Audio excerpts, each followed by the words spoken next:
Hi, Tom again, and in this video we're going to talk about boxing and unboxing. So boxing is the process of converting a value type like a structure or maybe an integer or a double into an object type.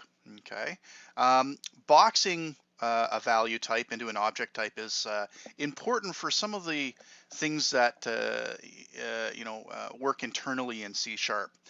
For example, if I wanted to create an array list, which is a container of generic objects, and I wanted to store things like structures or integers or doubles in an array list.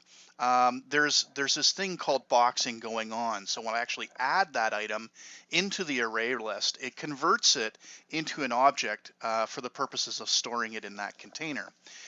So that's essentially what we're going to do in this part is we're going to do that boxing, and then of course the unboxing is converting it back. Okay, so very simple. Where I am here is I'm in the program.cs where main is. Underneath main, I've just collapsed some regions here, but I'm looking at part 2 boxing, and we're going to go through and just fix up the comments here, actually code what we're doing. So first I'm going to create an array list container. I'm just going to arbitrarily create a constant here called size with, make it 3. I think 3, we're going to store 3 things in our array list container. That should do the trick. I'll create an empty array list container for now. I'm going to call it object list.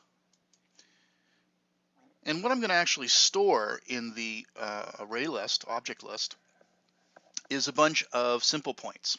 So I'm just going to create a temporary simple point called point struct, and yeah, that's it. I'll modify it before I actually add it to the list. So we're going to go through a process where we are going to be adding some simple points onto the list.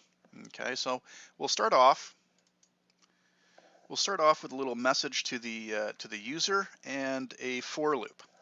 Okay, so my message to the user is just that I'm going to be boxing 3 simple point structs in order to store in an array list.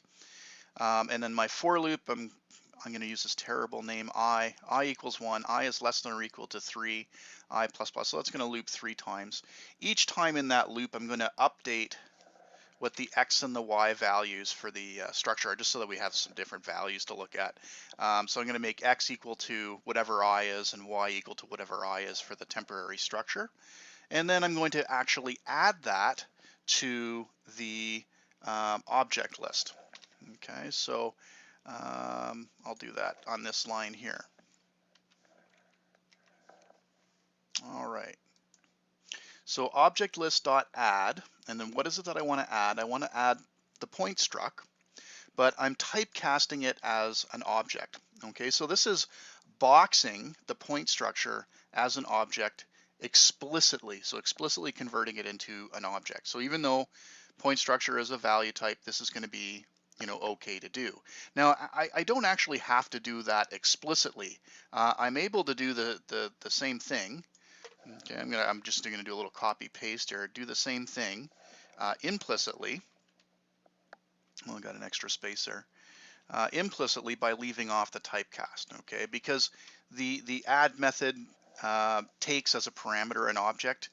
It's able to actually do the boxing by itself without you specifying. Now I don't actually want to add 2 of them, so I should comment 1 of them out. Okay, so I'll comment out the explicit one. For now, whatever, we can run it twice to see if there's any difference to verify, but I'm going to suggest to you that there isn't. So that adds 3 points, 1, 1, 2, 2, 3, 3.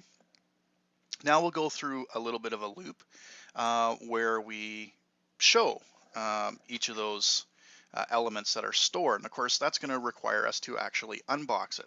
So I'll display a little message, and I'm going to start a for each loop. So I'm unboxing 3 array list objects.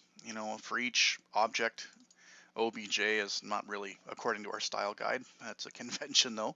So for each object in the object list, what do I want to do? I'm going to do it explicitly first. I'm going to call display coordinate info. And what I'm going to do is I'm going to pass it the object, okay, which is generic object, explicitly typecast as a simple object.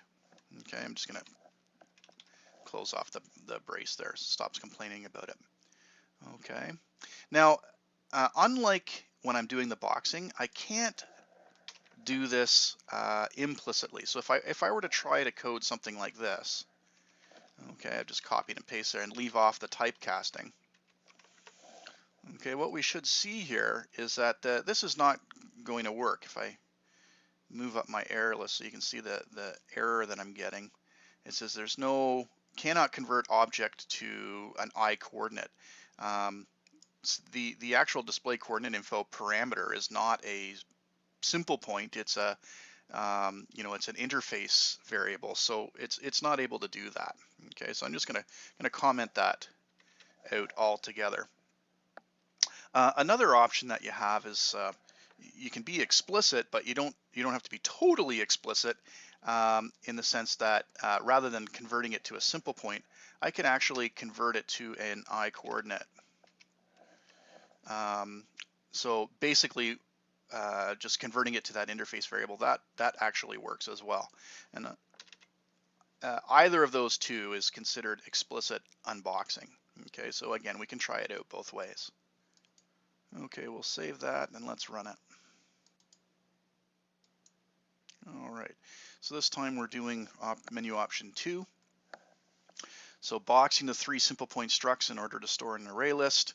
There's nothing to actually see there, and then here's the unboxing loop. So unboxing 3 array list objects, even though they're stored as objects, when I'm unboxing them, it picks up that they're actually simple points. All right.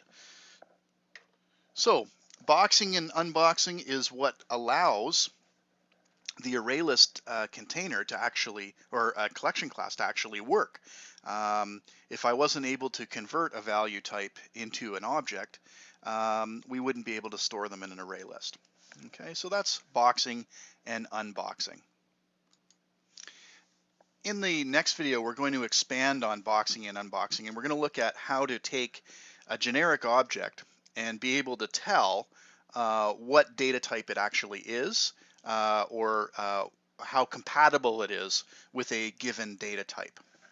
Thank you very much.